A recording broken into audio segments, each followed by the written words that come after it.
Niacin has long enjoyed celebrity status in the world of cardiology. It's the original multitasker, the B vitamin that not only participates in energy metabolism but also moonlights as a lipid-lowering agent. For decades, doctors handed it out like a backstage pass to better cholesterol numbers. High LDL? Low HDL? Triglycerides partying a little too hard? Niacin could handle it all. But just when we thought we'd found the nutritional equivalent of a golden retriever, loyal, trustworthy, good for the heart, the research started to turn. Suddenly, the headlines weren't glowing anymore. Niacin lowers cholesterol, yes, but in large doses it might also increase cardiovascular risk. Welcome to the niacin paradox, where too much of a good thing becomes metabolically awkward. To understand the problem, we have to look beyond niacin's talent show resume. Yes, it reduces LDL and triglycerides while boosting HDL. Yes, it does this through multiple mechanisms, reducing hepatic synthesis of VLDL, increasing lipoprotein lipase activity, and inhibiting lipolysis in adipose tissue. But what happens after the niacin is swallowed is where things start to get uncomfortable. Once niacin, also known as nicotinic acid, enters the liver, it's metabolized via the nicotinamide pathway, ultimately contributing to the NAD+ pool. That sounds great. Who wouldn't want more NAD+? It's the stuff that fuels DNA repair, mitochondrial function, and youthful vigor. But metabolism is rarely a one-way street lined with rose petals.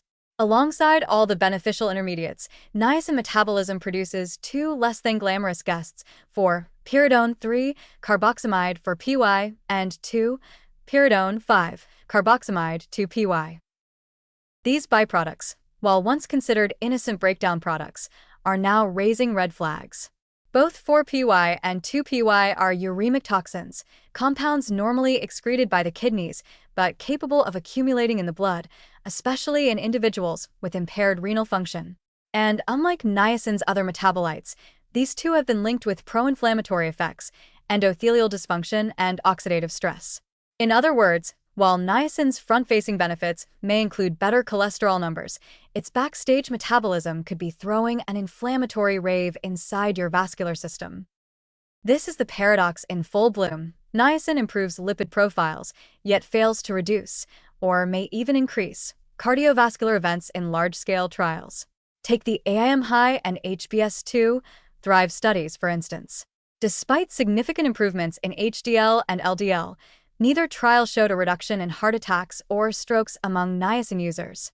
In fact, some participants experienced worse outcomes, including increased insulin resistance, liver damage, and a higher incidence of infections and bleeding events.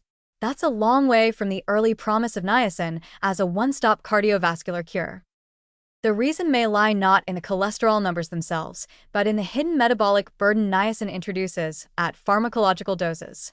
When the liver is forced to process gram-level doses of niacin daily, the result isn't just a bump in NAD+, it's a surge in pyridone byproducts. These compounds appear to interfere with purine metabolism and cellular signaling, possibly impairing endothelial nitric oxide function and promoting vascular inflammation. Basically, the very pathways we're trying to protect may be getting irritated by the biochemical exhaust niacin leaves behind. There's also the issue of dose and form. Low-dose niacin in food or multivitamins rarely causes trouble. It's the high-dose extended-release versions, often in the 1,000 to 2,000 milligrams per day range, that lead to a metabolic traffic jam. At these levels, the body isn't simply topping off its NAD+ stores, it's being flooded with excess substrate, forcing the liver into overdrive and unleashing a cascade of unintended consequences. And this isn't just about inflammation. There are metabolic ripple effects. Niacin-induced insulin resistance is a well-documented side effect, especially at high doses. It seems paradoxical that a vitamin could help your lipids while also nudging your glucose regulation in the wrong direction. But again, it's not niacin per se, it's the systemic stress caused by its rapid metabolism and the byproducts that result. So, where does this leave us? Is niacin a hero or a hidden villain? The answer, as with most things in nutrition and medicine, lies in context. For individuals with severe dyslipidemia who can't tolerate statins, a carefully monitored, lower-dose niacin regimen might still have a place, especially when paired with kidney function monitoring and dietary strategies to support methylation and detoxification. But for the general population, megadosing niacin in the hope of cholesterol nirvana is increasingly looking like an outdated and potentially harmful approach. Personalized strategies are key here. Not everyone metabolizes niacin the same way. Genetic polymorphisms in enzymes like NAPRT or NQO1 can influence how efficiently niacin is processed and whether toxic intermediates accumulate. Likewise, kidney function, baseline inflammation, and liver capacity all influence whether niacin's benefits outweigh its risks. This is yet another example of why personalized nutrition and medicine must replace one-size-fits-all approaches, especially when it comes to metabolic modulators with dual personalities. In short, niacin is not your average vitamin. At physiological levels, it's essential. At pharmacological levels, it's a metabolic wild card. If you're going to play with it, you'd better know the stakes. Because while niacin may still deserve a seat at the cardiovascular table, it's no longer the golden guest of honor. It's the one you keep an eye on, just in case things get a little inflammatory.